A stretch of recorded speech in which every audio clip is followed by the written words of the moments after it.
No lizards. No aliens. No nonsense.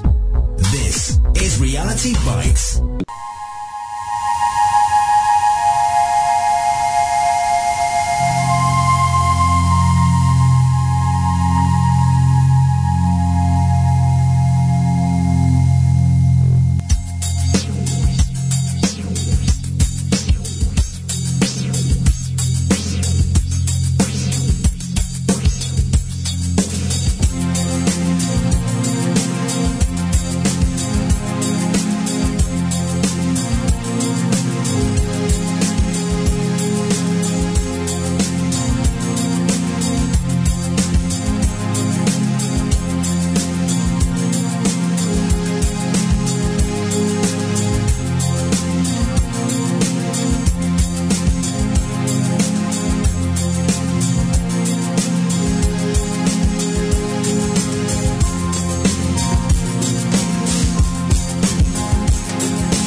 Good evening, I'm back, and welcome to the Velocity of Now, I don't know, Return Part 2, the sequel, whatever.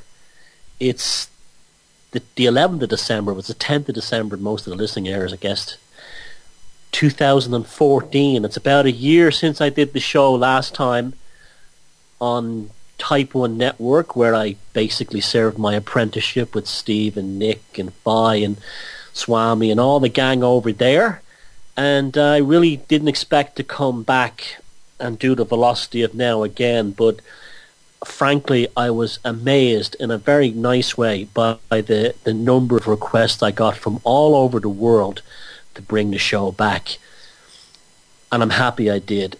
But I didn't want to come back at the same slot, because that was one of the reasons I gave it up. Although it was great having Steve and the other guys now and again helping me with the show, it was not a good social time for me on a Sunday evening. And I worked during the day on a Sunday, so rushing home, getting the show ready was a lot of pressure. And so I decided if it was going to come back, and some people approached me about bringing it back, it was going to happen at night. It was going to happen at night because I'm a big fan of late night radio. I grew up on it. I have very happy memories of being in a caravan in Courtown in County Wexford as a little boy, tuning in Radio Luxembourg and hearing Donna Summer's I Need Love or Thin Lizzy's Bad Reputation coming through on a scratchy little earpiece. And late night radio has always been very magical to me, and that's why I picked this slot. It's Irish time, or GMT, if you're on the mainland, between midnight and 2 a.m. So it's between midnight and the witching hour, which is 3. So, this is a time when consciousness is very alert. It's when dreams take place. It's when our ancestors heard the wolves howling through the glens and the fjords and the valleys and the vales of our ancestral past. And it's a rich time, and it's a time of introspection and reflection, which is really what happened to me in recent times. It became difficult for me at a while there towards the end of the original series, not because of the show or anybody or anything like that, but because it became like I was becoming increasingly negative with the state of things in the world. At the same time, I was very positive about people's individual lives, and I still kind of feel that way. I'm still a firm believer that you must go into the shadow in order to find the light. There's a grain of sand creates a pearl inside an oyster, and it'll always be like that. Now, because the show goes out tonight, this returned version of it, I've got a list of the 7 words I cannot say on US radio. However, we'll find a way to get around that. There are Irish euphemisms, Hibernian euphemisms, which we can twist and turn now and again. And I'll still be doing the comedy bits, don't worry. today I won't be doing them because I've got a bit of a terrible head cold, so please forgive my sniffing.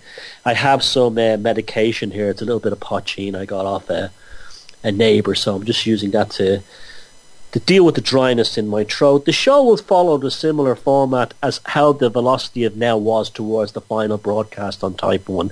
And by the way, the entire archive is on Type 1. My website is www.thomassheridanarts.com, and these shows will be podcasted via YouTube through another station I have called newsymbolsmedia.tv.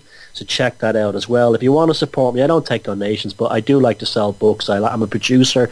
I'm an old-fashioned creative and mercantile person. And if you go to my website, thomassheridanarts.com, there's a little tab at the top right-hand corner says Bookshop, and you can go there, and I have a beautiful 2015 calendar that has, it's in there of my artwork. A lot of people have got it so far. They say they're delighted with the print quality, and many people do print it out at the end of the year. But I made this different. I put in lunar cycles and things like Anglo-Saxon, Celtic, Teutonic, Nordic, and Slavic holidays, just to be different. That's a big thing with me now. I'm very interested, not in a superiority sense, but in a kind of a recapturing idea of my own, our own sort of European past, not in a kind of a chauvinistic or a superior way. We're brothers and sisters all over this earth as one. We just have different cultures, and I'm enjoying exploring this part of it as many of our people are today. Now, today in Ireland it was December 10th, and this was an important day. What happened today was there was major protests concerning Irish water. Now, what's happening in Ireland with Irish water is nothing short than seismic.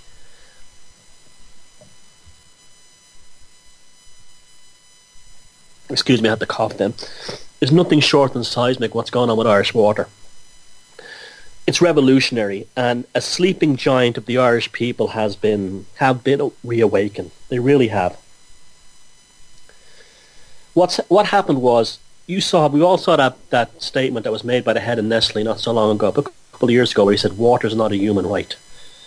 Well, soon after that, the plans to privatise the Irish water system and make Irish people pay for metered water came into effect. So again, anyone who says there's no such thing as sort of a global conspiracy or global power plays or anything like that, you need a head examined, because it's all black and white in front of you.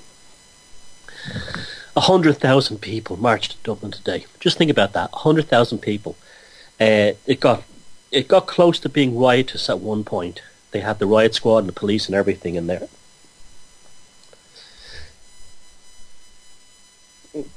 Excuse me. And what transpired was nothing less than a shameless exercise in propaganda. The national broadcaster RTE took one shot of a plastic empty water bottle, ironically being thrown at a policeman, and tried to make out there was riots and rocks were being fired and all this kind of thing. And tonight they reported it behind that of a soccer match involving a British soccer team. And this is what we're up against in this country. The government are absolutely terrified. They said today that only 500 people would show up, and 100,000 showed up. 500 people are showing up from individual villages. We have them on the run here. The Irish have awoken from a sleeping slumber, and I never expected it. It's really, really, really impressive to me how my people have restored my faith in them. Put it that way. Now, with all insurgencies and so on, activism, there is controlled opposition, and I'm going to talk about that later, not right now, but there's an individual involved in that, and I really want to get this out to any Irish people listening who are involved in the activism around Irish water, that you have someone in there, you need a very interesting individual that I have by a most amazing synchronicity, I have had personal contact with and experience dealing with, who you need to be rather concerned about. I'll talk about that a little bit later. As I said, I have returned to this show, and it is a time of darkness in many ways. It's not a happy time. The shadow is very, very strong, and and with this show, I am in dark places. That's why I picked this time at night. But as I says, from the darkness comes the light. I'm very much Mr. Gallows humour. Anyone who's known me for years has known that I'm very, I place tremendous power on the satirical magic.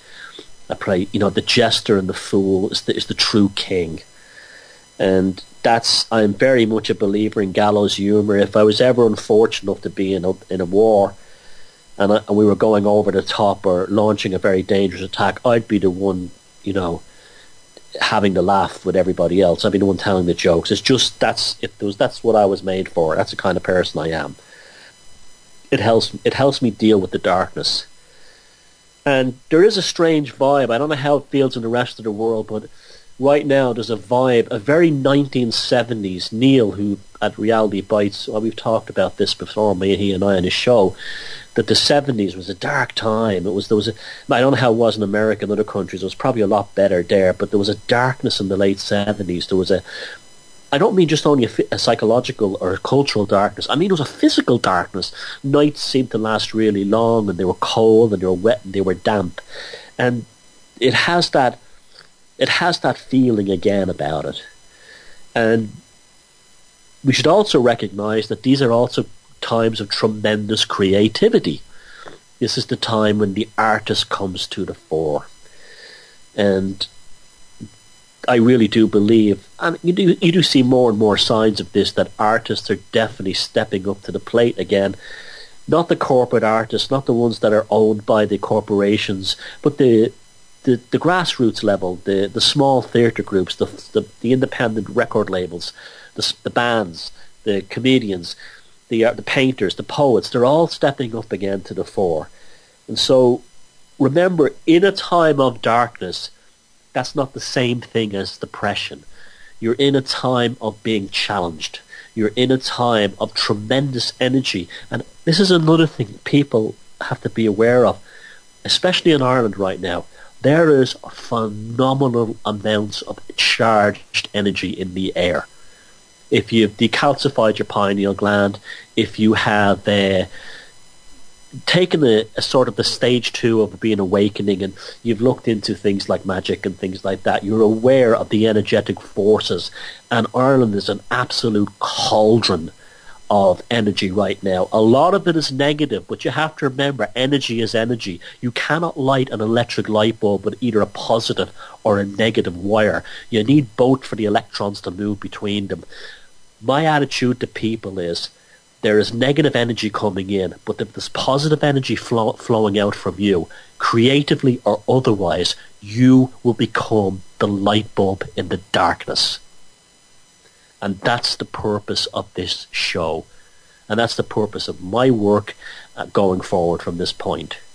The negative comes in, we process it through creativity, through new thinking, new paradigms, and we glow. We become that light bulb. It does not become a pathological conduit that's stagnant. It becomes a flow of energy, and a flow of energy to emit power. And always remember that. Never let them take that away from you.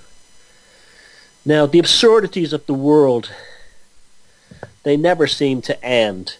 And the strangeness of the world never seems to end either. And, I'm very interested, not only am I interested in current affairs and psychology and all the other things I've often talked about, but I'm very interested in the mysterious and the magical and all those kinds of things. And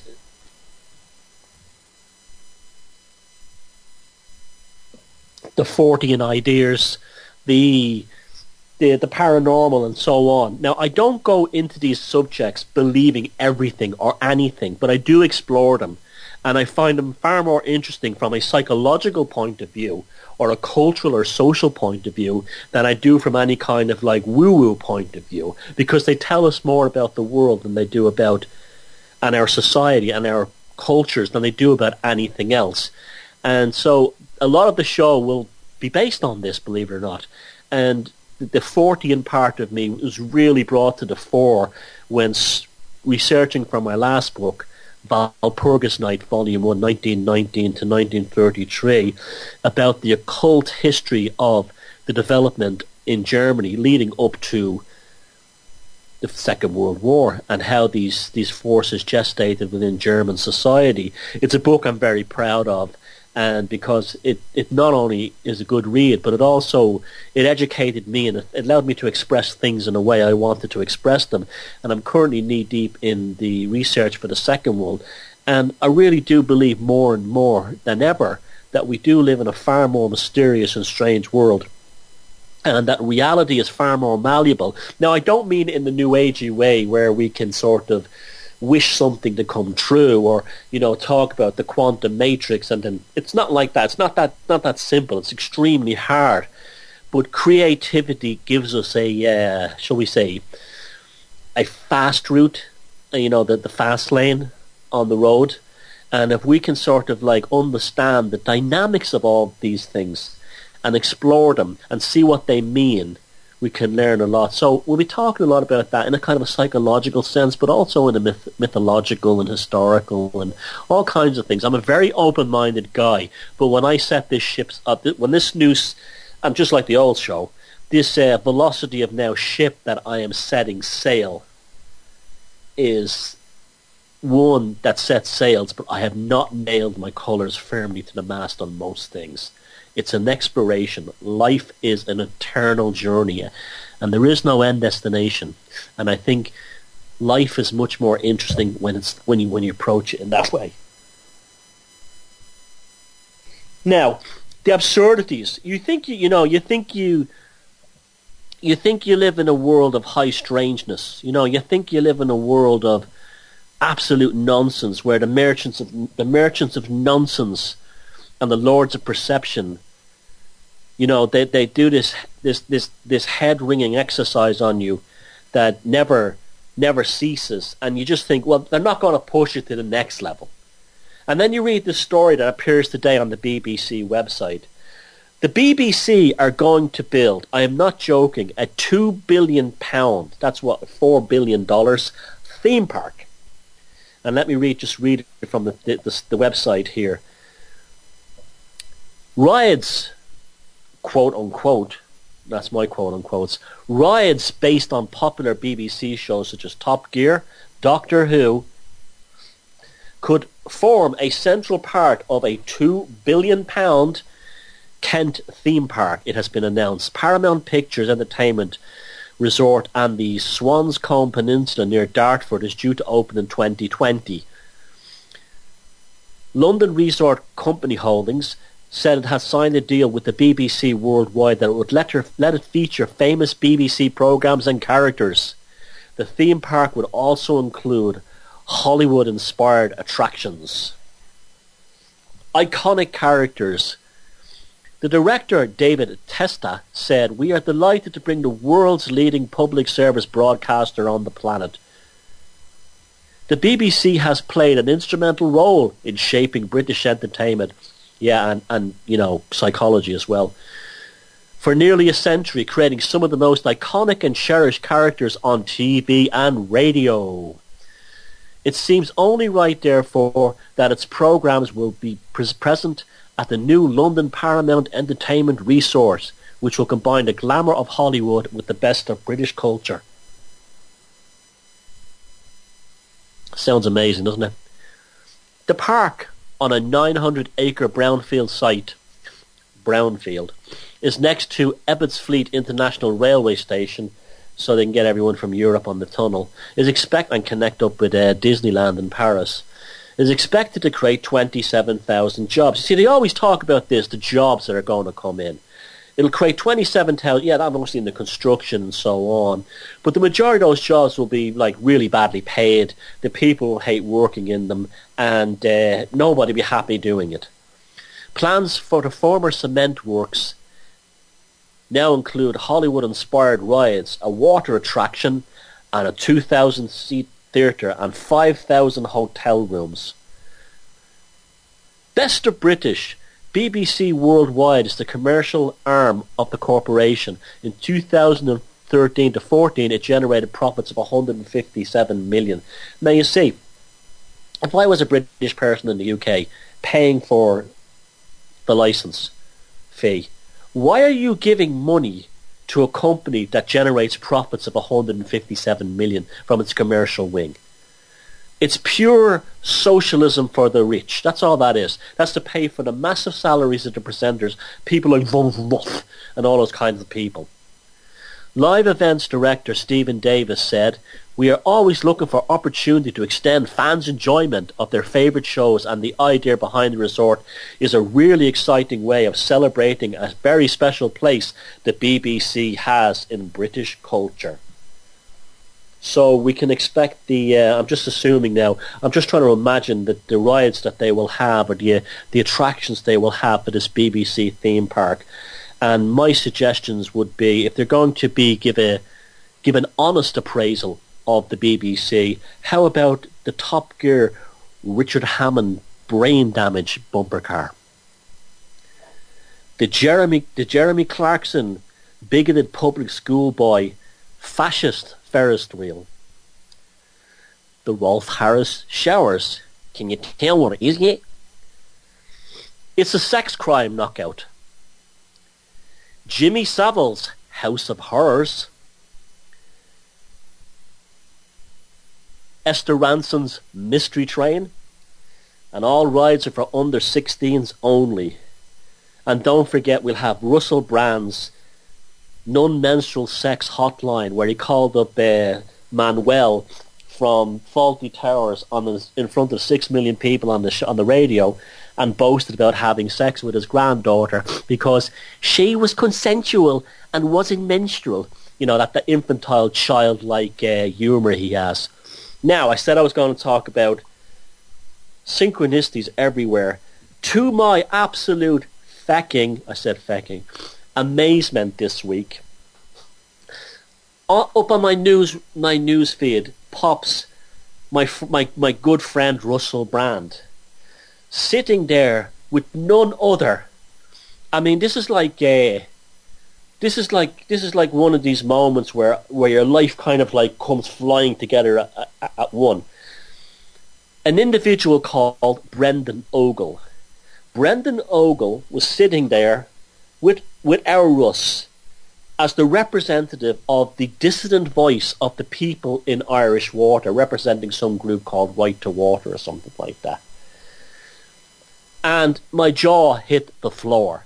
It hit the floor because I had a personal, shall we say, relationship with this fellow, and he is a most interesting guy.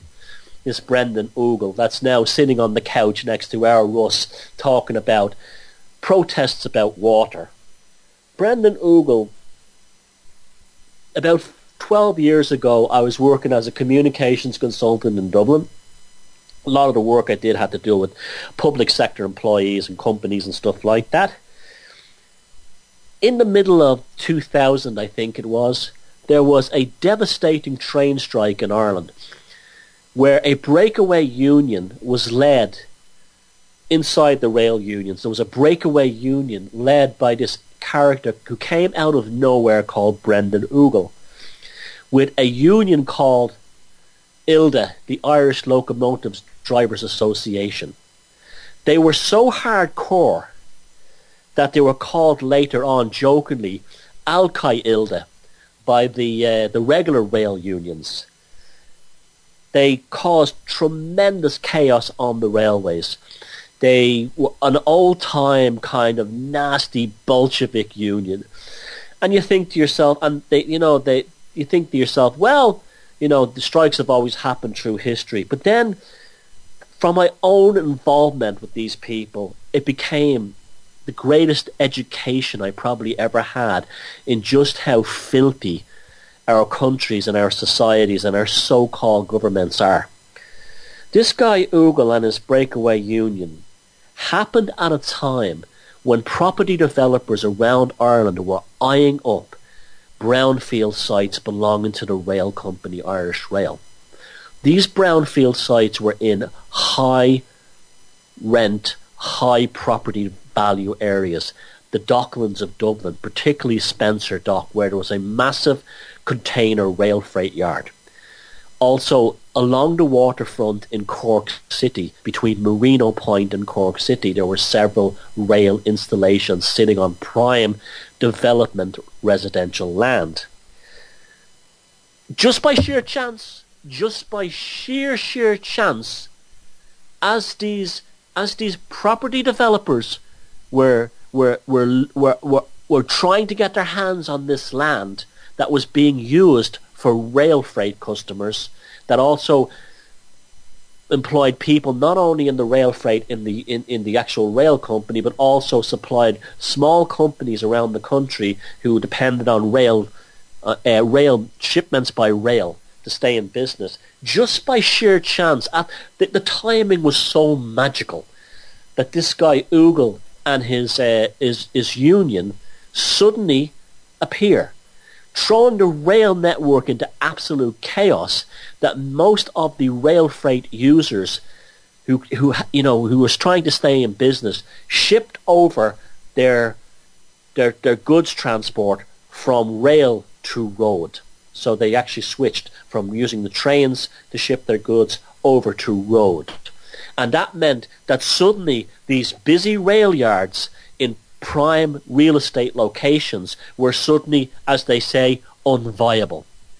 And the rail company was told to sell them off. And of course, the rest is history. You know what happened in Ireland, the development thing. And this would not have been possible if the rail freight division wasn't wrecked by the behaviour of this strange and mysterious union that came out of nowhere, that had seemed to be very well funded. If you look on the internet for them now, their website has vanished, their whole history and legacy has vanished. Scrubbed. You can find a few news stories here and there, gone. Okay? Then, okay, this guy Ugal, what happened then was, I made a joke about him. I said that at the time the Irish soccer team wasn't doing very well, and I had mentioned that we needed a lethal striker up front and they should hire him. Okay? Oh, he didn't like that one bit. You see, these types have no sense of humour. Okay? And so I had an altercation with him online a little bit, I think, at one point, and that was it. And I lost interest in that stuff, and I went on doing other things. And then mysteriously, a guy who should have never been allowed to work in a public or government corporation again for the damage that he had done, except the property developers. Property developers would absolutely love him, okay? Billionaire property developers. Gets a job in the National Electric Company, the EBS, okay? Now called Electricity Ireland. Why? I don't know, okay? It's then very strange. I mean, could you imagine working in a private company, wrecking that company, and then being hired by another one? But this is what happened to him.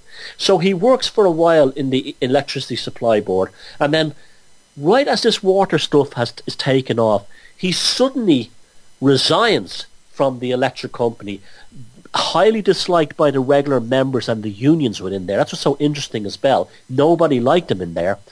At the same, this is a time they were trying to sell off assets from the electricity company and bring in private companies and all this kind of stuff. The usual thing Mr. Ugal seems to find himself around by magic. He's a magic man. You know that song by Heart, Magic Man? He's the ultimate. He's always around, causing trouble whenever property developers or money people want to smash up private companies. He has this magical gift of being there, okay? And then suddenly last week, when you finally think this guy has been removed and gone forever to enjoy his massive pension, there he is sitting on a couch beside Russell Brand as the spokesperson of this group called Right to Water. He is now Mr. Irish Water Anti-Dissident. Now, I'm not saying that he's controlled opposition. I would just like to know how he got in there, who put him in there, who is funding this Right to Water. And you'll see it tonight whenever the Irish media comes looking for someone to talk to. The camera and the mic is shoved in his face. The group are very well funded. And they're the ones who create a happy party atmosphere at these events. That's the ones who wanted to bring Russell Brand over. So people wouldn't be angry. They'd go, oh, Russell is there. Oh, Russell. Oh, I don't care about water charges anymore. Look, it's Russell Brand, the saviour of humanity. You see where this is going, folks? Do you see where this is going? If you've been involved in activism as long as I have, I can tell you for a fact, and I've been on both sides, both on the corporate side as a communications person and on the activist side, it's layers of filth upon filth, glued together with excrement, and then topped off with more filth and more garbage. And everything you think is something you can rely on has been invented by the lords of perception, the merchants of nonsense.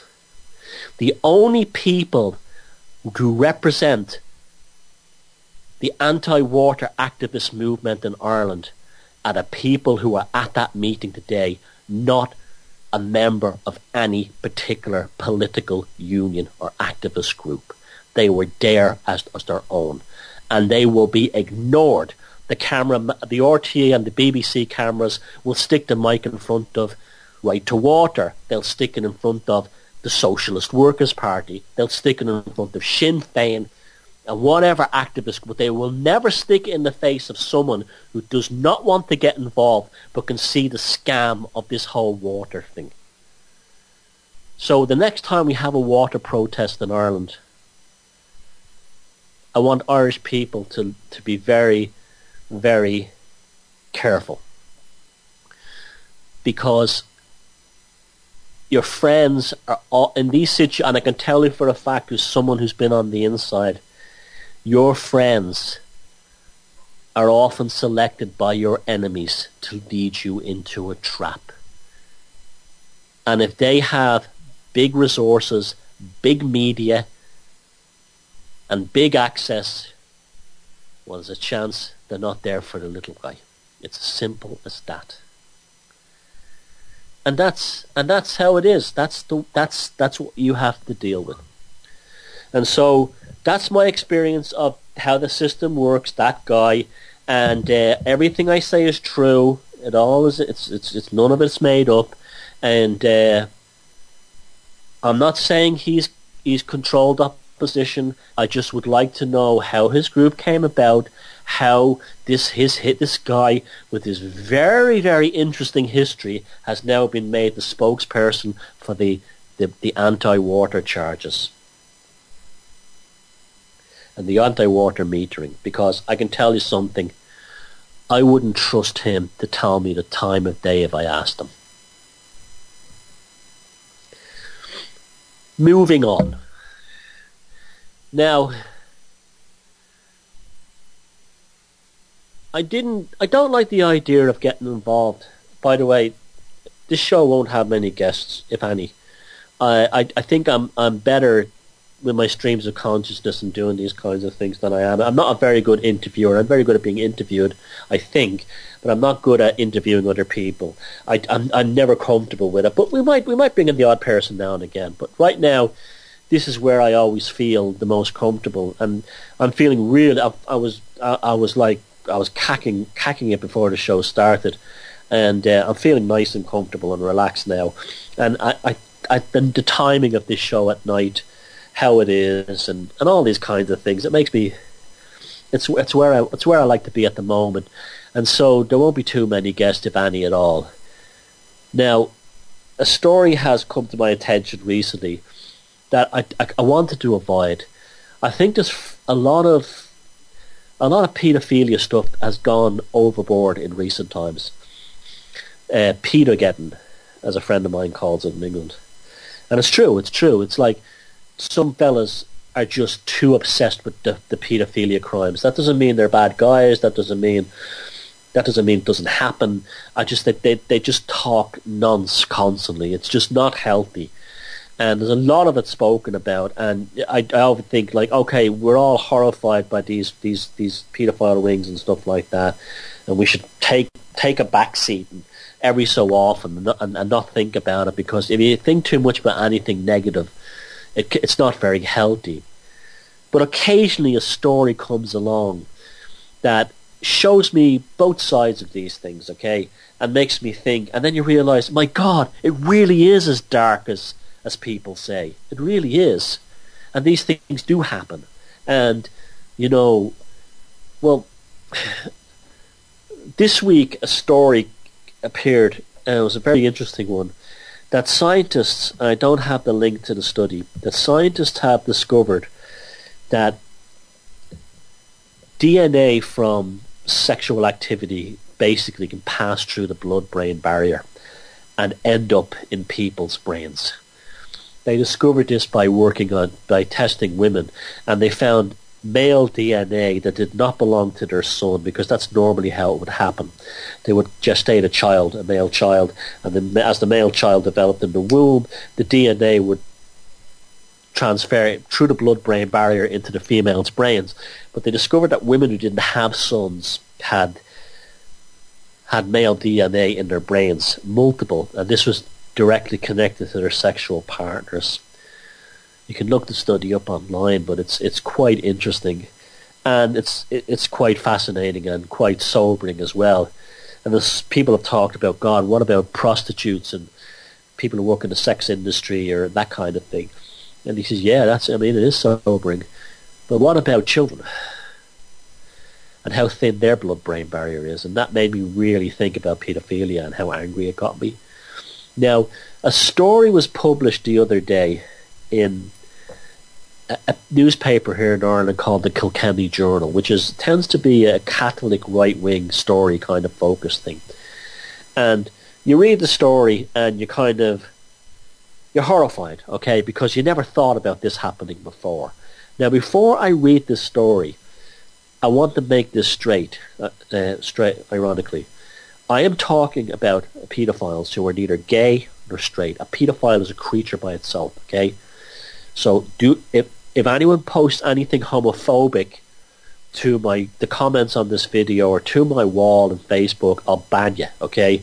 Because this is not about homosexuals being pedophiles. Homosexuals, queers are different things altogether. Some of the finest people I know in my life are gays, okay? The highest moral standards, that's just how nature made them, okay? So I will not tolerate anyone trying to say, oh, this is proof of this, proof of that. But it's still, I want you to listen to this story.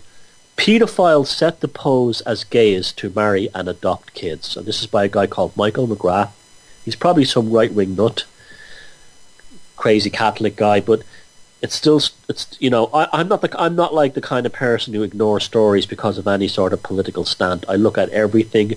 I'm a political atheist. I'm neither left nor right. I look at everything objectively. And the story begins. Pedophiles in Ireland will pair up to apply for Irish marriage licences and adopt children. Pedophiles will move into Ireland and gain residence here from all over the world. Plenty already have, although he doesn't give any proof. And we have enough of our own homegrown, not all in the church in fact. They will have everything organised through paedophile rings here in Ireland and worldwide. This is the downside of a proposal to get marriage for gays in the upcoming referendum in the spring. The pedos can pose as innocent gay couples wanting to marry, get married and then apply for babies to the adoption board. They can then groom such kids as their sexual slaves over their lifetimes. It's simply too horrible to contemplate, let alone to describe and write about. And there is not a thing the Irish authorities can do to stop them, even if perchance they know who they are, which is highly unlikely in the majority of cases. And even if they have a prison record for paedophilia, they can still marry and try for adoption. There's nothing Irish law can do to stop them, as the legislation has been phased too generally and no safeguards whatsoever. And they can appeal to the International Human Rights Court, including the European courts, if the Irish government dares to try to stop them. In fact, a Garda is now entitled to not entitled to even ask them a question, as the Garda do not come into marriage naturally. The cops are not allowed to investigate the marriage bed. So here we are facing the prospect of horrific sexual slavery of many children here in Ireland. Only this time blessed by the state and by the people in an upcoming referendum. The referendum will trigger legislation that cannot exclude anybody from marriage on any grounds whatsoever. The law is indeed an ass. Nothing can be done about this, and not even the adoption board can be notified, or they, the state and the Garda, could be sued. It is an open door that spells disaster for thousands of children in the country over future years. Okay, now, it's hysterical, it's intense, it points the finger indirectly at gay people, portraying them in a sinister way. And I'm sure the guy who wrote this article, I wouldn't like him if I met him personally, and I don't like this kind of right-wing Catholic gung-ho stuff. However, it's a very good point. Pedophiles are psychopaths, and psychopaths do things like this, okay? They do things like this. They groom, they plan, and they operate. And as we have seen by, the Paedophile Information Network in the UK, we have to be very, very careful. Because what happened in the UK was basically paedophiles were writing the laws on child sexuality over there. So, the liberal side of me goes, this guy is a right-wing nut, it's hysterical, it's divisory, it's somewhat homophobic, and, I get a little bit angry about it, I get a little bit annoyed about it, and then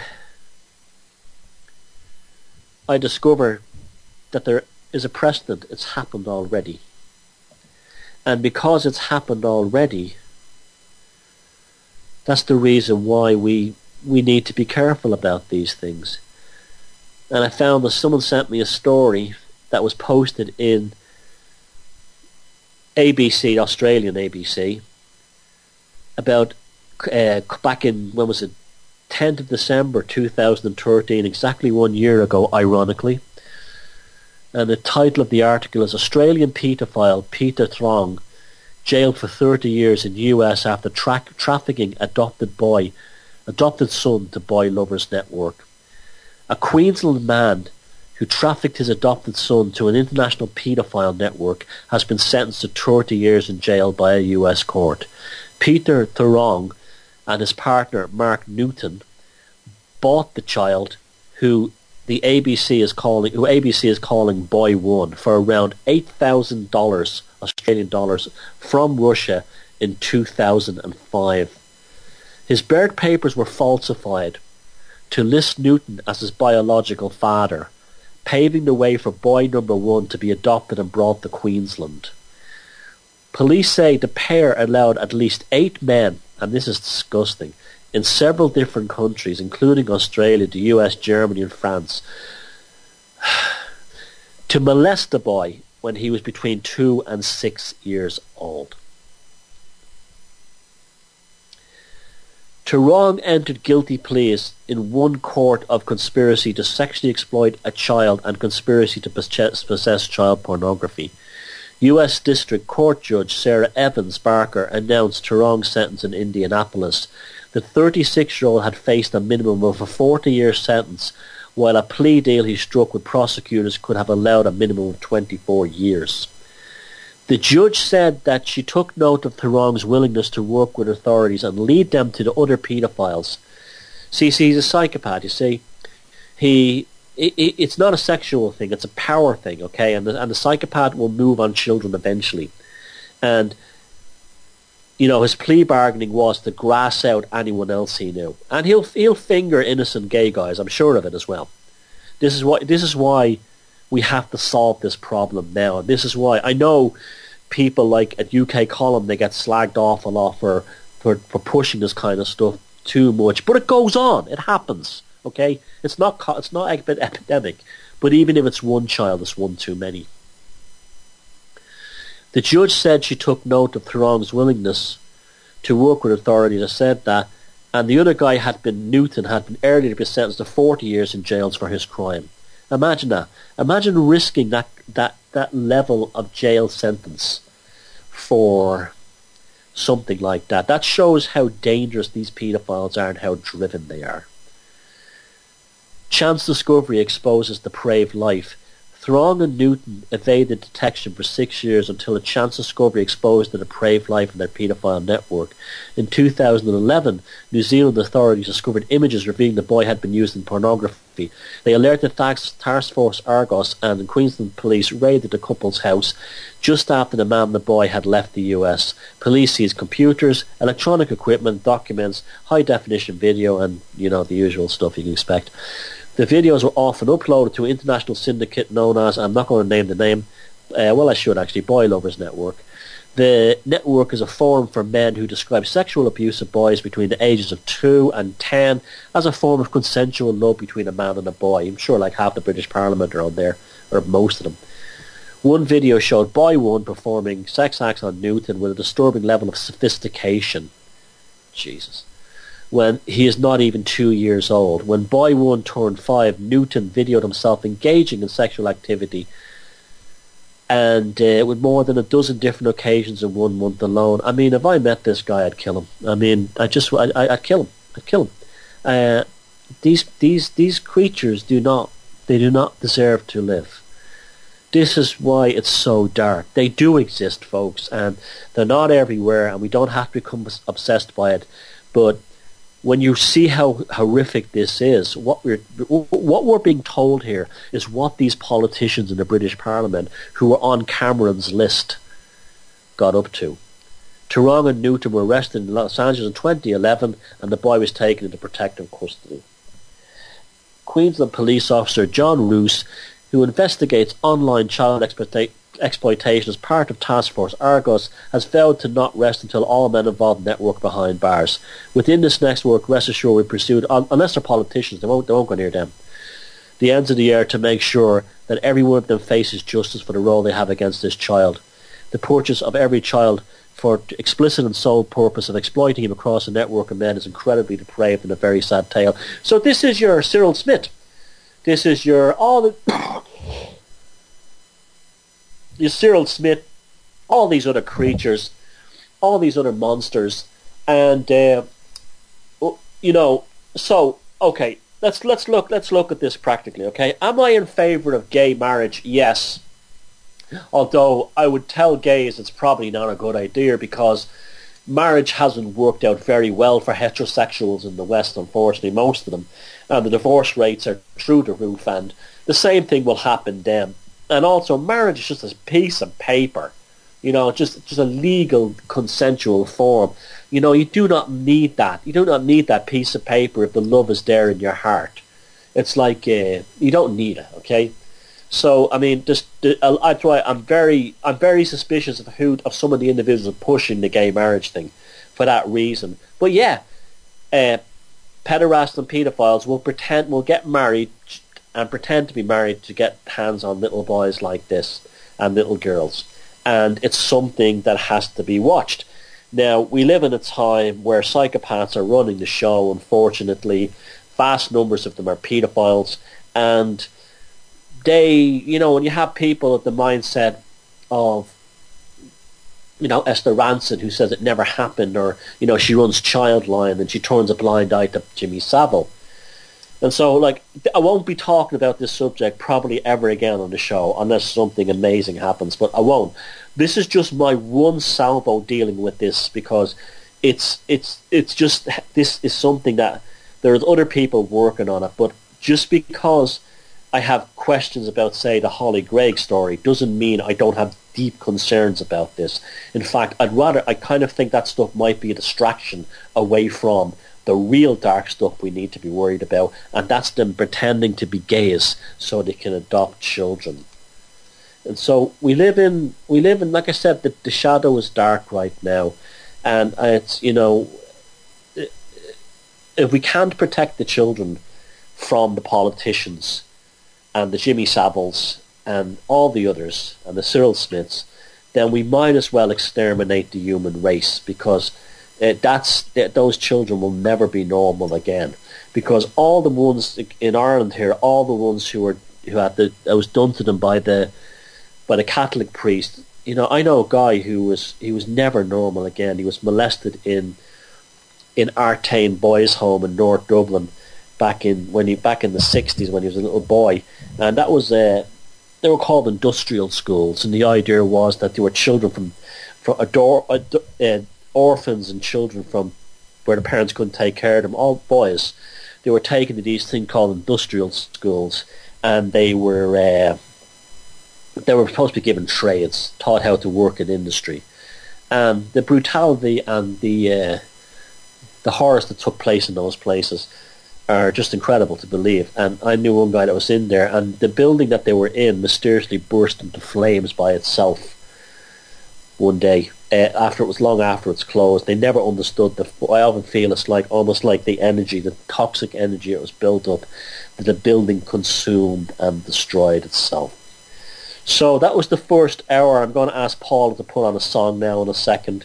And I don't know what the song is, but she'll play it. And the second hour we look at more kind of mysterious things, and I've got some interesting stories to do with psychology and some clippings from the news of the past. So we'll make the second hour a bit more Fortean. So please stay tuned for the second hour of the Velocity of Now. And Paula, if you could put on a song now, I'd appreciate it. Thank you. And welcome back to the second hour of the Velocity of Now returns.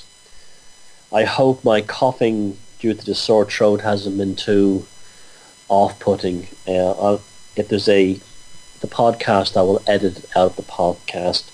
You're listening to The Velocity of Now by Thomas Sheridan on numerous stations, including Reality Bytes, Z Network, Awake Radio, Wolf Spirit Radio, and CJ Mars, which I'm not covering tonight for technical reasons. And I want to thank Paula, Neil, and Anne and CJ behind the scenes for putting it all together and basically bringing me out of radio retirement and doing me a great favour of doing the production and running everything smoothly, so I can just entertain and inform. Now, as you know, I'm very interested in psychology. I'm very interested in social dynamics. I'm very interested in the Fortean and the mysterious. In recent years, we've had the idea of when a technological development happens, you have every aspect of human culture develops alongside it. Think about that.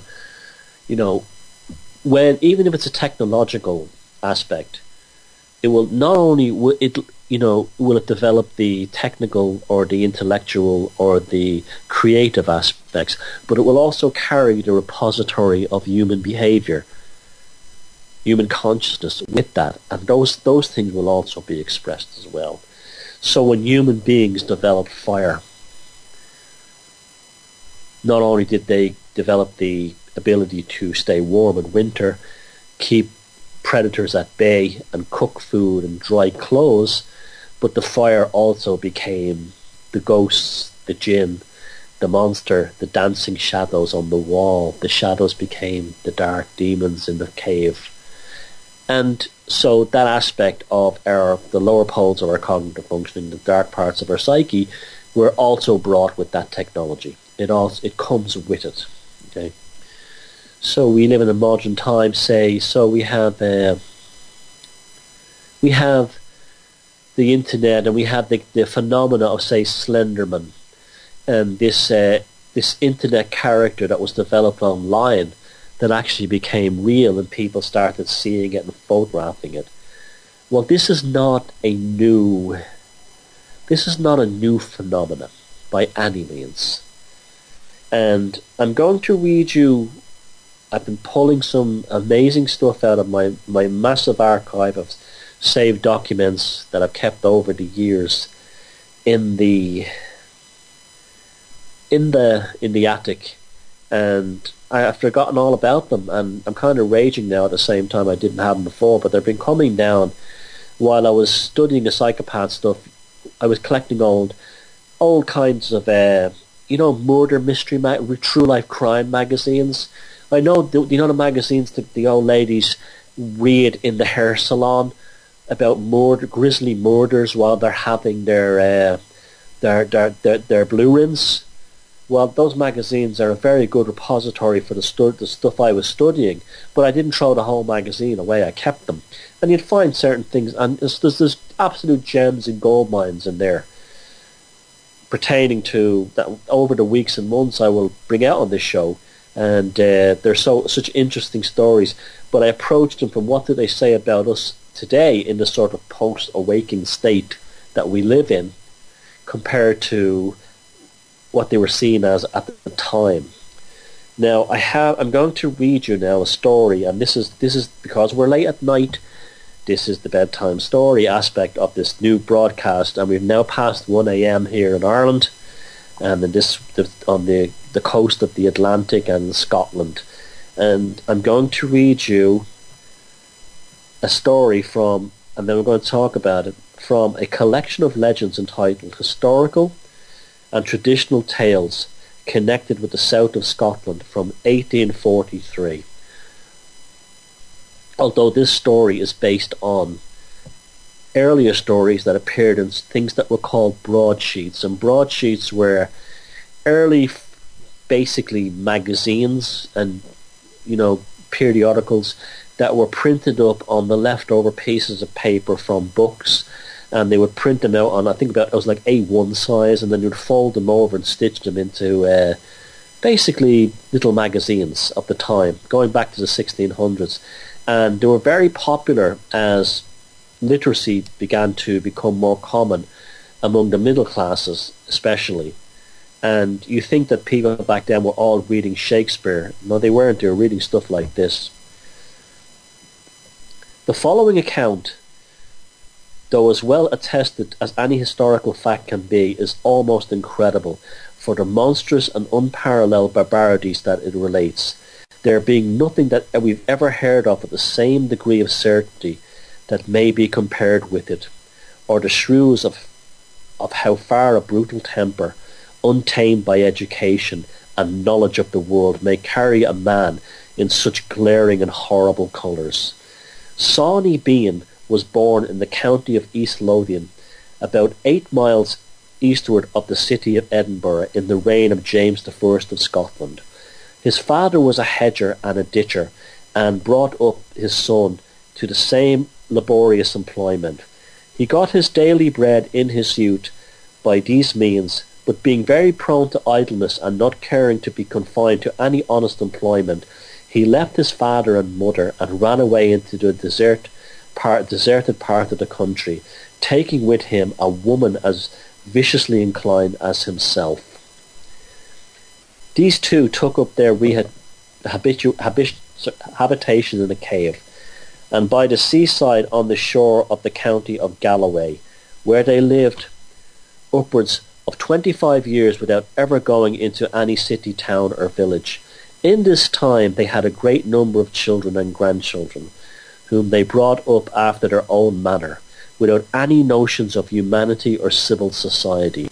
They never kept any company, but among themselves, and supported themselves wholly by robbing, being moreover so very cruel that they never robbed anyone whom they did not murder. By this bloody method, and their being so retired from the world, they continued for a long time undiscovered, there being no person able to guess how the people were lost that went by the place where they lived.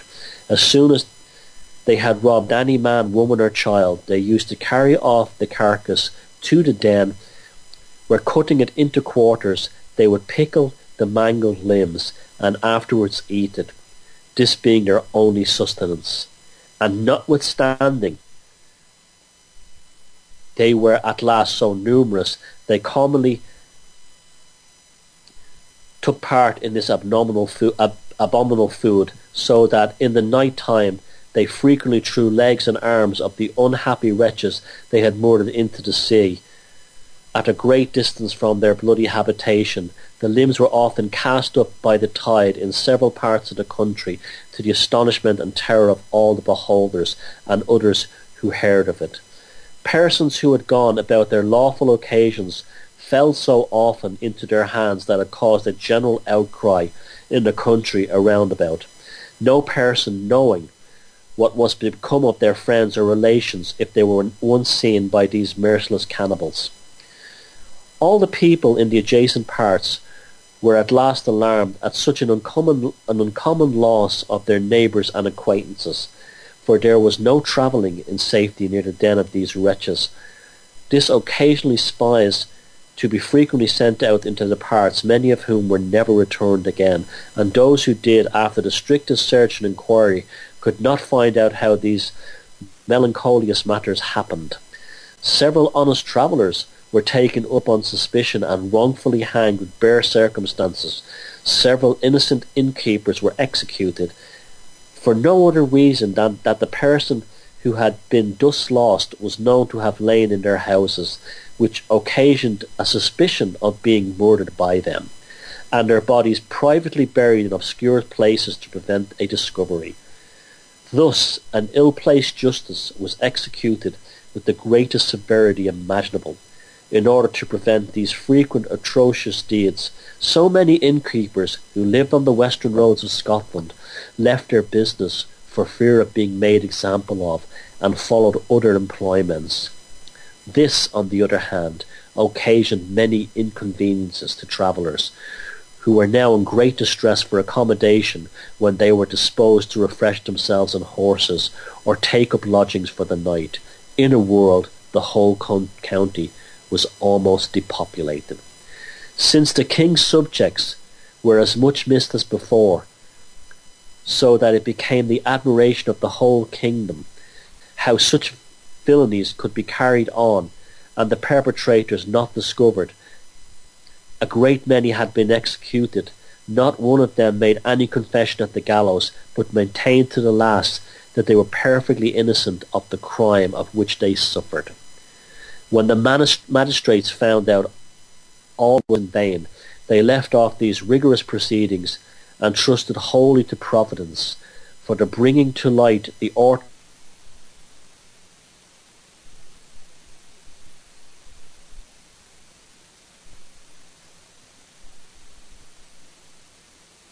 of it soon was able, assisted in perpetrating in their wicked deeds, which they still followed with impunity. Sometimes they would attack 4, 5, or 6 footmen together, but never more than 2.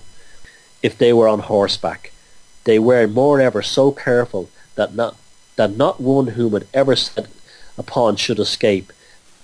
Fly away they would, provided it would ever so happen that one or more got away from the possible that they should be detected when not one of them saw them when not one of them ever saw anyone else afterwards. The place which they inhabited was quite solitary.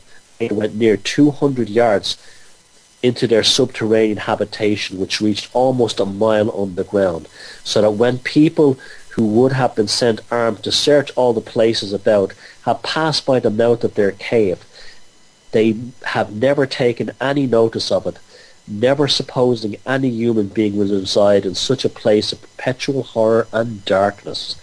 The number of people these savages destroyed was never exactly known, but it was generally computed that in the 25 years they continued their butcheries, they had washed their hands in the blood of at least 1,000 men, women and children. The manner they were at last discovered was as follows. A man and his wife behind him on the same horse coming home, these merciless wretches, they fell upon them in furious manner. The man, to save himself as well as he could, fought very bravely against them with sword and pistol, riding some of them down by the main force of his horse. In the conflict the poor woman fell from behind him and was instantly butchered before her husband's face, for the female cannibals cut her throat and fell to sucking her blood with a gust as if it had been wine. This done, they ripped up her belly and pulled out her entrails, and he expected the same fate if he fell into their hands. It pleased Providence, while he was engaged, that 20 30 who had been at the same fair came together in a body, upon which Sony Bean and his bloodthirsty clan withdrew and made the best of their way through a thick wood to the den. This man who at first had ever fell their way and came off alive told the whole company what had happened, and slew them the horrid spectacle of his wife, whom he had murdered and dragged to some distance, but had no time to carry off entirely. They were all struck by the stupefaction and amazement at what he related, and took with him and them to Glasgow, and he told the affair to the magistrate of that city, who immediately sent the king concerning it. In about 3 or 4 days afterwards, His Majesty in person, with a body of about 400 men, set about for the place where this dismal tragedy was acted, in order to search all the rocks, the thicket, if possible, they might apprehend this hellish crew, which had been so pernicious to all the western parts of the kingdom. The man who was attacked was the guide, and care was taken to have a large number of bloodhounds with them, so no human means might be wanting towards putting an end to these cruelties. No sign of any habitation was found for a long time, and even when they came to the wretches' cave, they took no note of it, but were going to pursue their search along the seashore and the tide then out. But some of the bloodhounds luckily entered the den, and instantly set up a most hideous barking, howling, and yelping, so that the king with his attendants came back and looked into it. They could not tell how to conceive that any human being could be concealed in a place where they saw nothing but darkness. Nevertheless, as the bloodhounds increased their noise, they were further in and refused to come back out again. Then they began to imagine something or some other must inhabit there. Torches were immediately sent for, and a great many men ventured in through the most intricate turnings and windings, till at last they arrived at the private recesses from the world, which was the habitation of these monsters. Now the whole body, or as many of them went in, as were also shocked at what they might beheld, that they were almost ready to sink into the earth. Legs, arms, thighs, hands, and feet of men, women, and children were hung up in a row like dried beef. A great many limbs laid in pickle, and a great mass of money, gold, and silver, with watches, rings, swords, pistols, and a large quantity of cloth, both lined and woolen, and with the infinite number of other things which had been taken from those who had been murdered, were thrown together in heaps or hung up against the sides of the den. Sony's family at this time, beside themselves, consisted of his wife, 8 sons, 6 daughters, 18 grandsons, and 14 great-granddaughters, who all were begotten in incest. These were all seized and pinioned by His Majesty's order in the first place. Then they took what human flesh they could find and buried it in the sands. Afterwards, loading themselves with the spoils they found, they returned to Edinburgh with the prisoners. All of the country, as they passed along, flocked to see this cursed tribe. When they came to their journey's end, the wretches were committed to the Tolbooth, from whence they were next day conducted under a strong guard to Leith, where they were executed without any process, it being thought needless to try creatures who were even professed enemies of mankind. The men were dismembered, their hands and their legs were severed from their bodies, by which amputation they bled to death in a few hours. The wives, daughters, and grandchildren, having been made spectators of this punishment inflicted on their men, were afterwards burned to death in 3 several fires. They all general died without the least signs of repentance, but continued cursing and betting the most dreadful imprecations to the very last of their life. And that's a story called Sony Bean and His Family, from a collection of legends entitled Historical and Traditional Tales Connected to the South of Scotland, 1843. Now, why is this Sony Bean story, this horror story, so important? It was first appeared around the 1600s in these broadsheets in the late 1600s, and was the main story of its time. People have always been fascinated by serial killers, cults, and all these kinds of things, from day one, from literacy. Sony Bean was the most notorious character in the history of Scottish crime. He was well known, the story was well known not only in Scotland but also in Ireland and England. And guess what? He never existed. He was purely a figment of the imagination. He never existed except in the subconscious of people who were becoming literate. Now, what does this tell us? As literacy was growing, people would develop into literal tribes, tribes of literacy. And as they became increasingly more sophisticated and increasingly more knowledgeable, it drove a wedge between them and people who were illiterate. And the human consciousness is a very strange thing. It will develop monsters. It will develop these tulpas of the tortured soul, and they will re-manifest out into reality.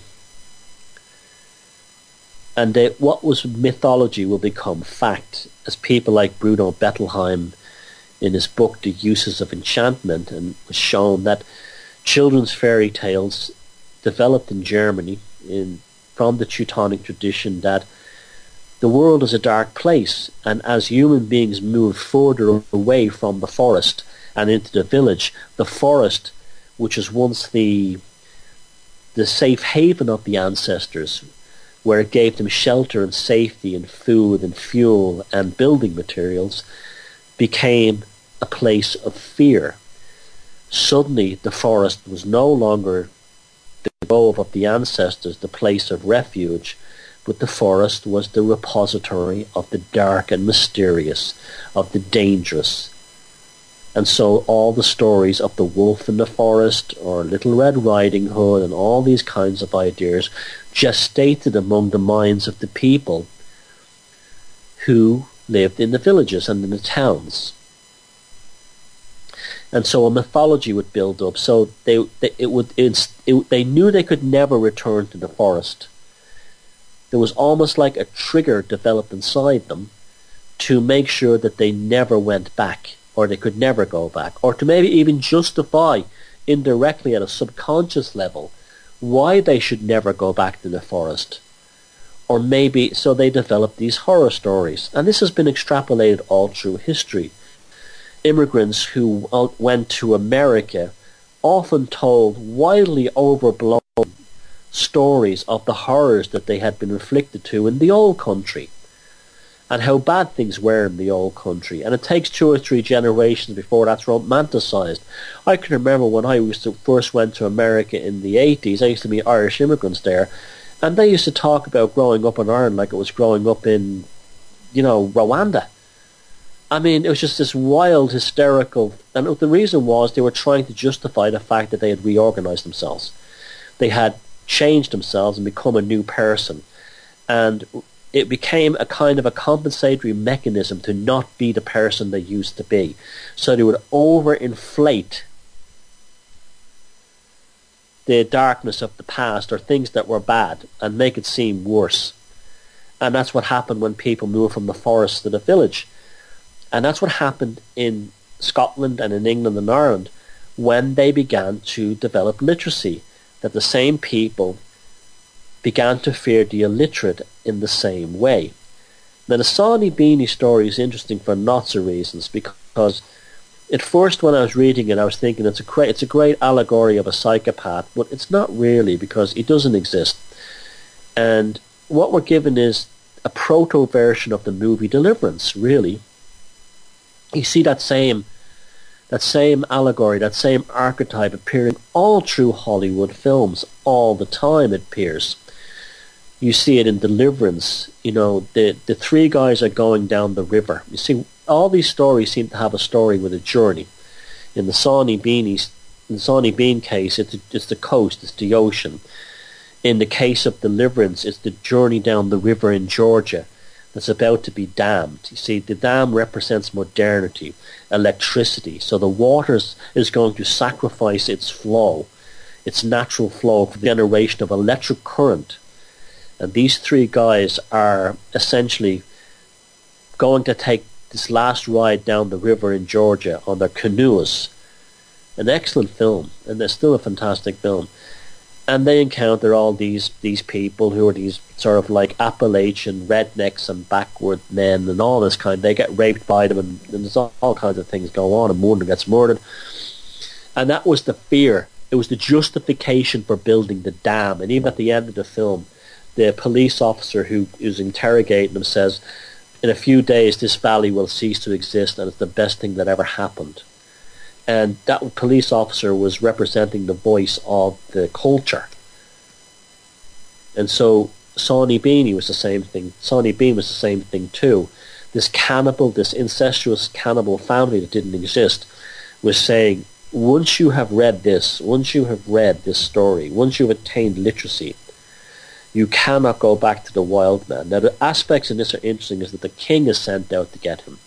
King James the First of Scotland is sent out to get him. That's interesting by itself alone. He lives in a cave beside the sea. We're told about the meanderings and the turnings and the different holes in the cavern and all that kind of thing that goes on. The twisting and the turning and all that stuff. That's all about the human subconsciousness. That's an archetype or an allegory regarding our ancestral paths. The deep recesses of our subconscious are being expressed by the cave that the Bean family lived in. Clever, isn't it? You think about this. You know, human beings are amazing, amazing creatures. How our minds work like this. Another movie that Hollywood made was called The Hills Have Eyes. Very good horror film from the 70s, I think it is. And it's the same thing. These people are going through... It's one of Wes Craven's first movies, if not his first film. And they're travelling through the desert in Utah or somewhere like that, Nevada, where nuclear explosions have happened, and they stumble upon a Sony Bean type cannibal family, radioactive family, of all interesting. There are also a cult, and they have names like Jupiter and Mars and all this kind of thing. And it's the same kind of idea. If we enter the nuclear age, and also even in the Hills Have Eyes, the dogs play a big part in the story. See that the dogs always appear with mankind in the dark night of the soul, in the dark journey. In the tarot card, there's always two dogs barking at the moon on either side of the path towards the dawn. In the Sony Bean story, the dogs go into the cave first and they bark first.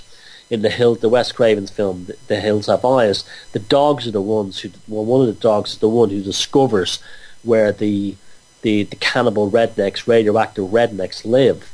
The dog is always an important part of it, as is the limb and the foot. I remember a few years ago, there was feet being found in rivers. I think it was in England, or maybe it might have been a Severn Estuary, but a place somewhere, human feet were being washed up on the beach. And these human feet, just a single foot would be washed up, and it reminded me so much of the Sony Bean story. Why? I don't know. But it happens.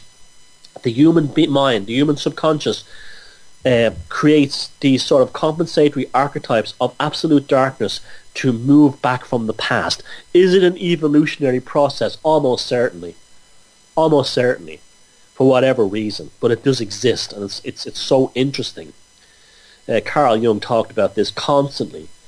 The dark recesses, the cave, the basement under the building. Like when I've had to work through issues in my life, particularly when I was having some bad times, I used to dream a lot about the upper floors of a building that were possessed by demons, and very frightening dreams. And going near those top floors was always terrifying to me. And what that dream was really about was that I had to go up there and kill those demons. I had to slay that dragon. That was my own personal evolution. And we see this in the Sony Bean story as well. The allegory of the money and the diamonds and the jewels of the people they've killed are scattered around the cave.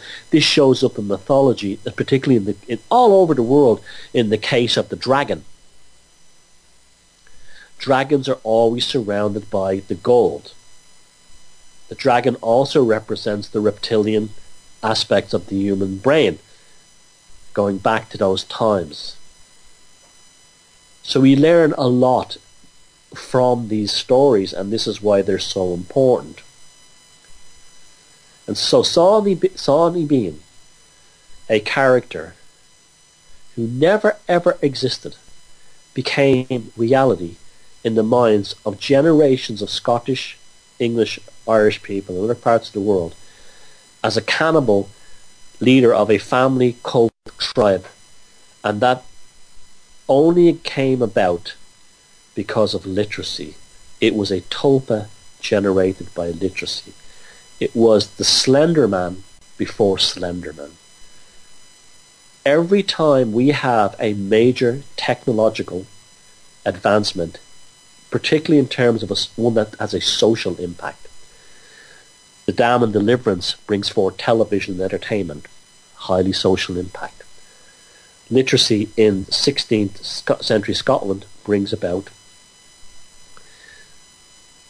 a social impact because people now have a bigger awareness of the world. Suddenly it's not about the tidings in their own town, they're getting tidings about other parts of the world. The dam that was built in Deliverance is generating electricity for, as I said, entertainment. And the nuclear bombs in the Hills Have Eyes were generating fears of the nuclear war and the nuclear holocaust and the whole idea of us all being wiped out in a singular war. Slender Man came about because of internet message boards.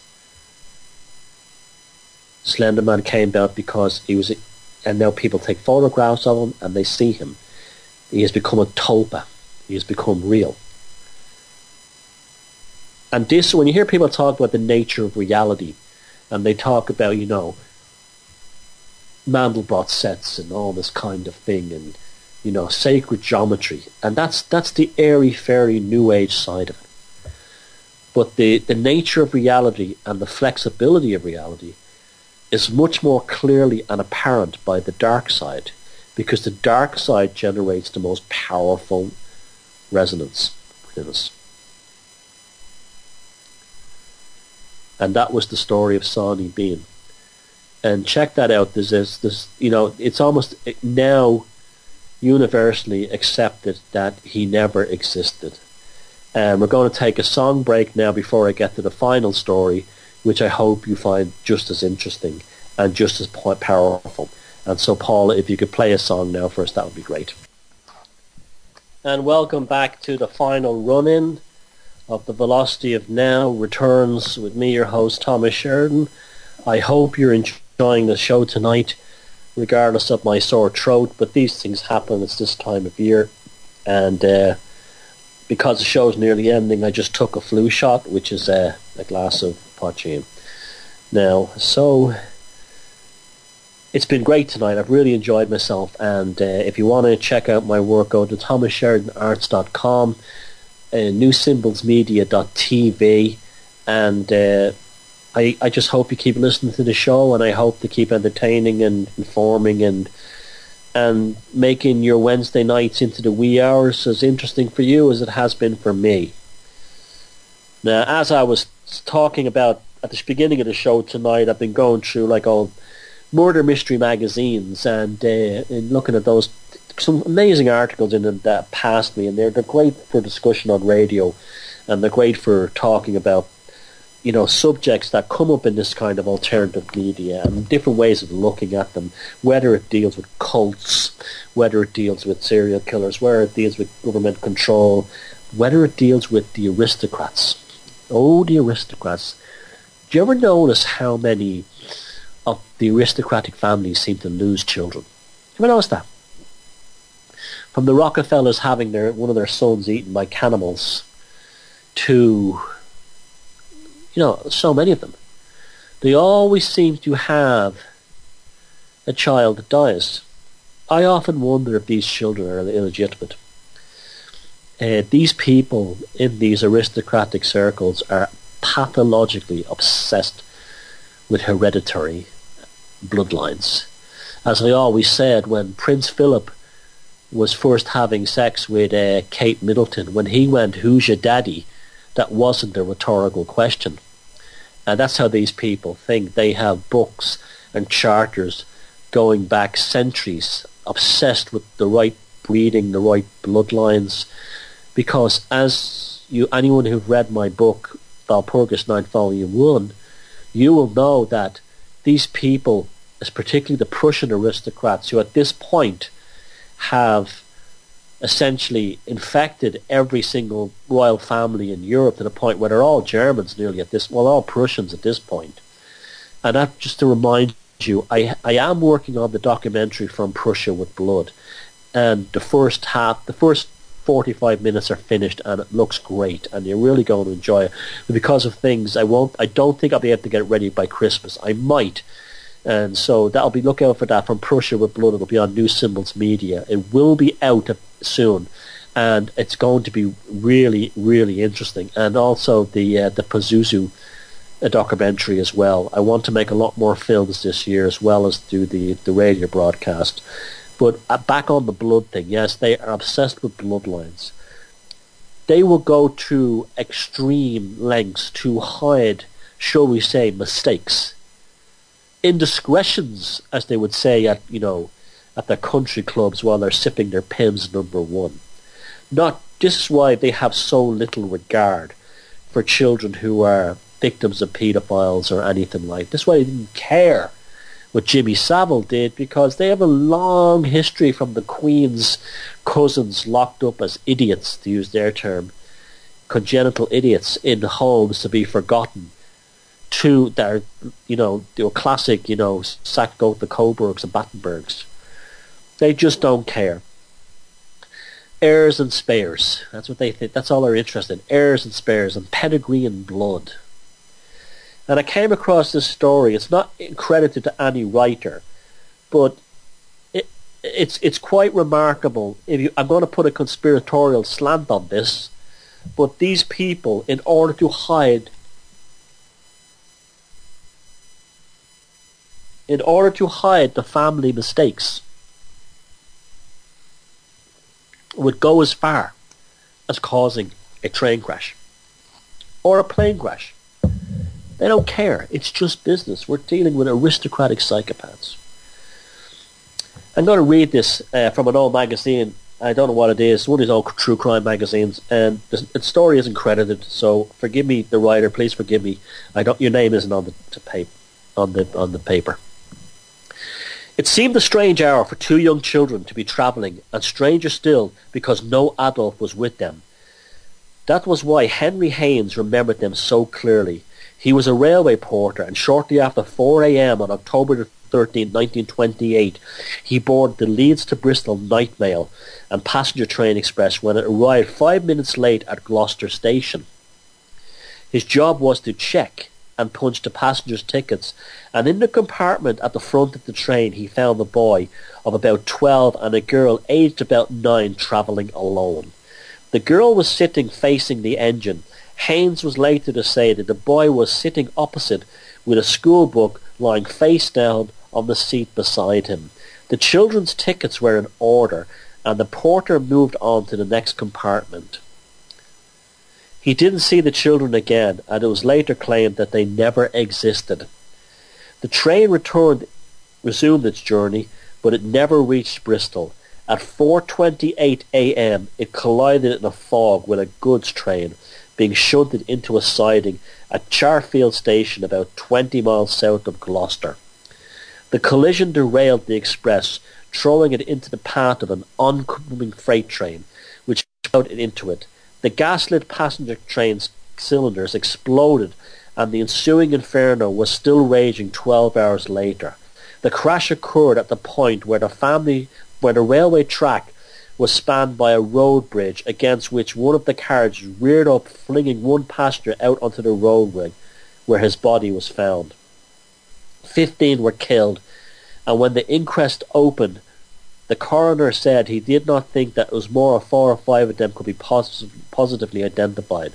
The victims' remains were so charred that the train's guard was identified only by his uniform brass buttons, A female passenger's identity was later established by the distinct contents of her cigarette case, which is interesting. I wonder what the contents were.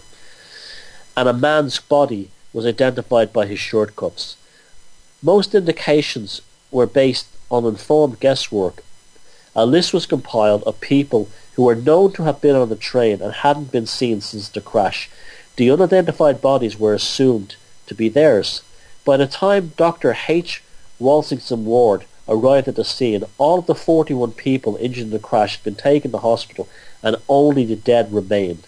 One known victim was London Midland and Scottish Railway guard Jack Johnson, who came from Dursley in Gloucestershire. The last two victims to be extracted from the wreckage were the children seen by Henry Haynes. Dr. Ward said the remains were those of a boy of about 11 and a girl aged around 7. At the inquest, the coroner recorded a verdict of accidental death on all 15 victims, but 2 of them were not named. They were the children, and they were buried at Charfield Churchyard together with 7 other victims. The gravestone list of names and those interred ends with 2 unknown. No one came forward to say who the children were, and doubts began to be expressed about the railway porter's story and the doctor's evidence. The police sergeant who found the 2 small bodies said he was sure they were a young boy and a little girl, but the undertaker's carpenter who put the victims' corpses into the coffin said there were no bodies of children. Under the headline "Great Myth Exploded," a correspondent of the Times argued that it was impossible for 2 children to suffer such death and yet never be claimed. You see how, just to interrupt the story, how the media back then, were just like the McCanns today, were already jumping in to editorialise and to shut the investigation up. No one was to start asking questions. The media's job was to jump in and shut down speculation. But such things could and did happen.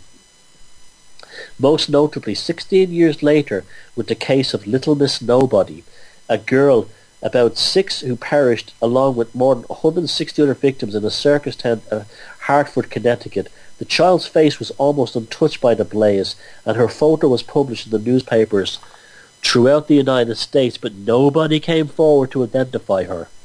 There was no shortage of theories about the Charfield children. If they were illegitimate, it was speculated that this could explain why nobody came forward to name them.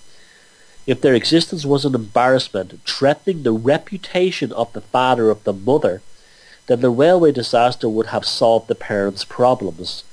And if the children were born out of wedlock, that could explain why they were travelling alone at that hour of night, being discreetly dispatched by train for someone to look after them far from the parental home.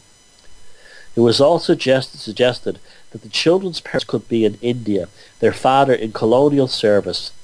Many such children were pupils at boarding schools in England and were left behind in the UK in the care of governesses.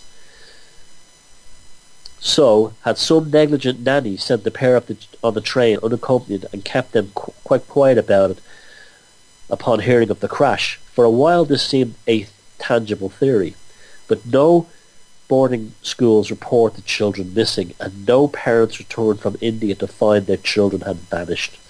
It was also pointed out that the children could have left the train at Gloucester after the tickets were checked, or they could have been left the scene of the crash. Several survivors were reported to have fled the Holocaust and to have hampered the subsequent investigation by failing to respond to appeals for all unaccounted passengers to contact the authorities. You see, this gets sneakier and stranger and stranger. There's always missing, unidentified people who walked away that no one knows who they are. One day's passenger, who was asleep, was said to have opened his door in the upended carriage, jumped out onto the bridge and walked away into the night. But if the children had got off the train at Gloucester or had left the scene of the crash, somebody would surely have recalled seeing them, and yet nobody did. On the first anniversary of the disaster, a veiled woman in black was said to have visited a churchyard where the 2 unknowns were buried. She was reported to have placed a posy of flowers on the communal grave. and to have knelt for a while before she left, speaking to no one. Now, why didn't the police, apprehend her? We'll find out later. So did she know who was so did she know who the children were? And did she remain silent because naming them would have caused a scandal? Or was she dreamt up by some enterprising reporter, confident that the story could not be disproven, and that it would run and run and run? And it did, until a mystery woman was said to have been finally paid her final visit to the grave in the 1950s. It beggars belief that neither some newspaper man nor police awaited the woman to question her during the years that she said to have made her visit to Charfield on the disaster's anniversary.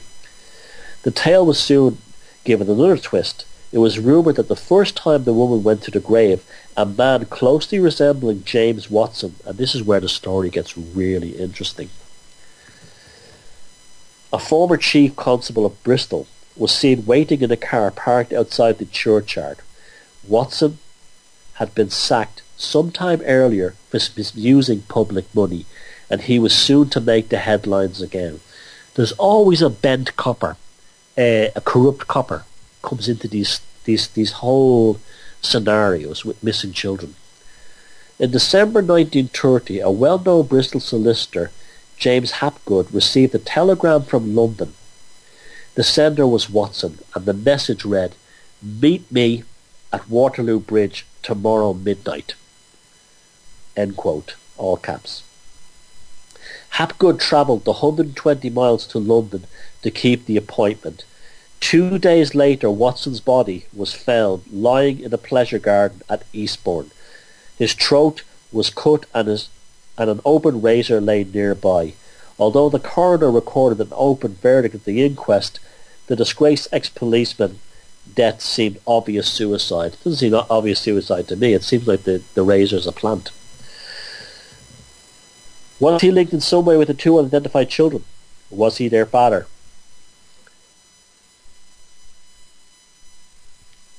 The veiled woman in black, his mistress? And what did he tell the Bristol solicitor at the midnight meeting on the Waterloo Bridge? Hapgood wasn't talking, and he himself died shortly afterwards, leaving this further mystery unsolved. Even the cause of the train crash was a mystery. The inquest jury blamed the driver of the express for the disaster. They decided that he had been negligently failed to see warning signals set at red, and he was charged with manslaughter. At his trial, both he and the fireman swore that the signals they passed at Charfield were set at green for clear. The signalman swore that he had set them for red. So who was telling the truth, or could there have been a saboteur at work? The court heard that when the signals were checked almost immediately after the crash, they were showing green. So the train drivers were innocent. But this was apparently because the wire had been fouled by the wreckage from the crash, and when the debris were removed, the signals swung to red. I don't know if I believe that, because did they have electric signals back then, or were they old-fashioned gaslit signals? You see, it's when all these mysterious things with the disappearance of children and all these other, there's always kind of a need. There's always these, these confusions, these distortions, these like wild goose chases happen. I don't know technically if the railway was using electrical signaling back in 1928. Maybe it was. It just seems like at a distant remote train station back then, they might have been oil-lit signal lamps. The evidence confused the issue, and the driver was cleared. More than 60 years passed, and it seemed that nothing further could surface to throw any light on the mystery of the two children's identity.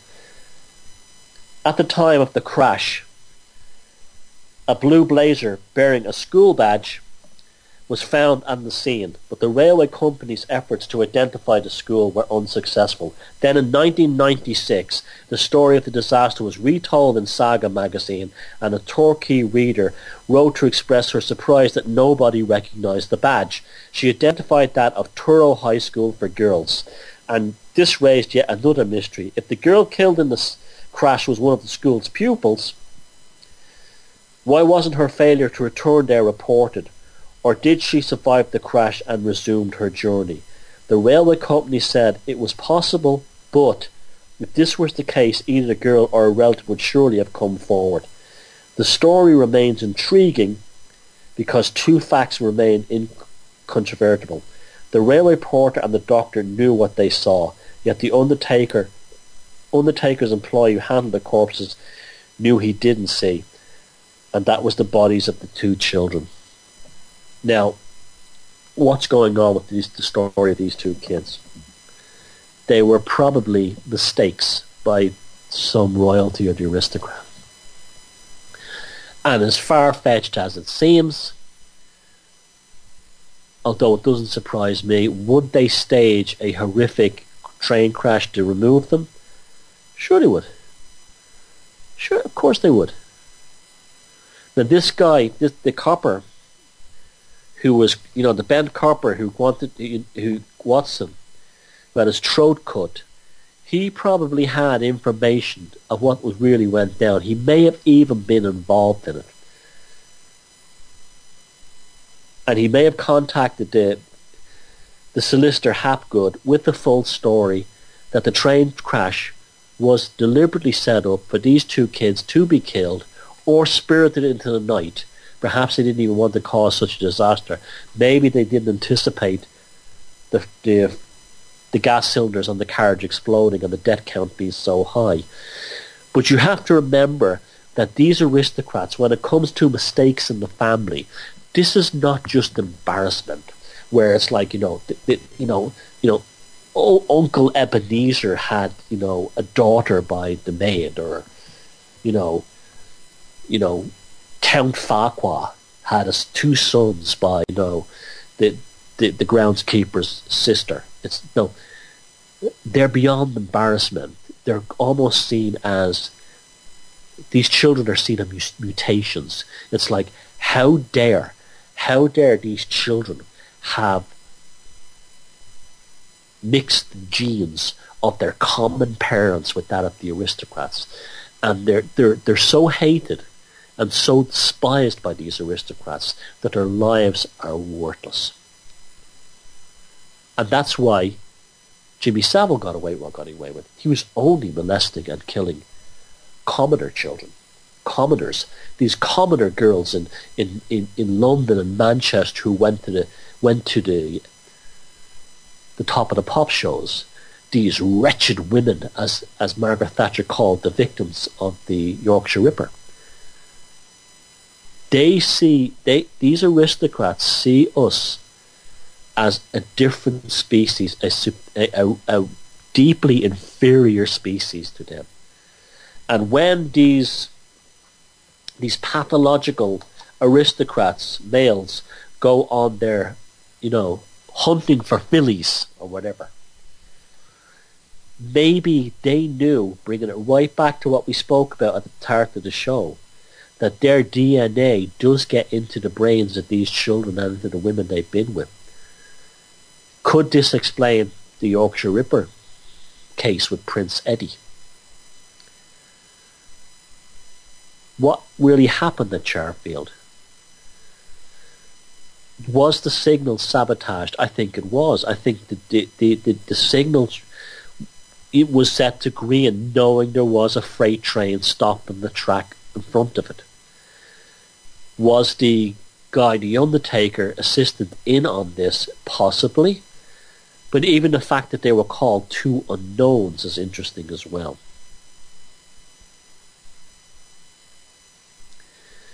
As usual, they blame the poor people, they blame everybody. They blame the train driver and the guard who had nothing to do with it.